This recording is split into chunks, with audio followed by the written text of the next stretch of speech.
Hi, welcome to Hope Church's midweek update for Joshua 5. I want to say thank you to Jeeves for such a brilliant sermon on Sunday. You really laid it out very clearly for us, how we have a commander-in-chief who we don't have to worry about the strategy and everything else because God's got it covered. That was a super helpful reminder, and our whole family was captivated by your preach on Sunday. You tactfully avoided circumcision, so I thought I would go with that for the midweek update. So the first part of Joshua 5 is actually about a renewal of the covenant. So it says that now when the Amorite kings west of the Jordan and all the Canaanite kings along the coast heard how the Lord had dried up the Jordan before the Israelites until they crossed over, their hearts sank. They knew they were up against the winning tide. They knew that God had the victory. So after that, they stayed in the wilderness for a little longer. And at that time, it says, the Lord said to Joshua, make flint knives and circumcise the Israelites again. Why did he need to circumcise the Israelites again? Well, this was the covenant that God made with Abraham, that he would be their people and he would be their God and they would be his people. But after they left Egypt, everybody had died out under that old covenant. They were no longer circumcised. It says that the ones born in the desert, because they were there for 40 years, hadn't been circumcised. So God thought it was important enough to make another promise with his people. It says here, so he raised up their sons in their place, and these were the ones that Joshua circumcised. They were still uncircumcised because they had not been circumcised on the way, probably for the best. And the whole nation had been circumcised. After the whole nation had been circumcised, they remained where they were in camp until they were healed. They had to have that time of healing and rest.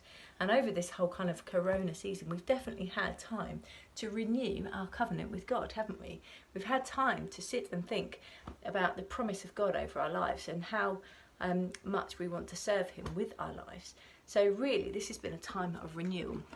It also says they had Passover, and they had manna, and that was the day the manna stopped, and they had to eat from the land, so they had to take things from new ground. So we see a generation coming through on a revived generation. They celebrated Passover, so they celebrated where they'd come from, and I think tied in with that is the stones of remembrance that they had to take out of the Jordan. And they see a generation coming through, preparing themselves to take the land of Jericho, going forward in a different way or in a new way and a renewed way. So out of this season, I would encourage you to renew your covenant with God. Remind yourself of his promises over your life and renew afresh your willingness to serve him with your whole lives. This isn't something we do on Sundays, or actually we don't actually do much on Sundays at the moment, do we, apart from watch a video?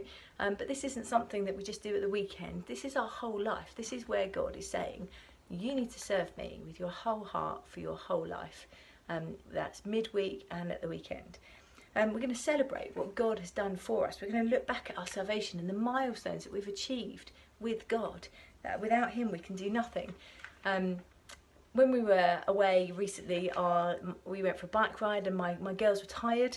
They had all the tools that they need. God's given us everything for the journey. The girls were tired. They had good bikes, but they were just tired. So they started shouting, I can do all things through Christ who gives me strength.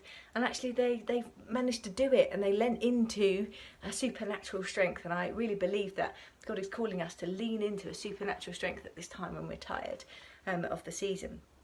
But we're going to celebrate. So we're going to celebrate what's gone before and our salvation and the price that's already been paid. God has paid the price. He's won the victory. Jesus died on the cross. You don't have to do anything to add to that. You are 100% redeemed. So we're going to look forward to taking new land. Next week, we've got the pleasure of the Gads preaching to us about Jericho. But they had to set themselves for that. They had to remind themselves, renew their promises to God, renew the covenant with God, and remind themselves of where they'd been, and so that they were going to take new land with God. And I think that's something for us. So for September, we were looking for a plentiful harvest.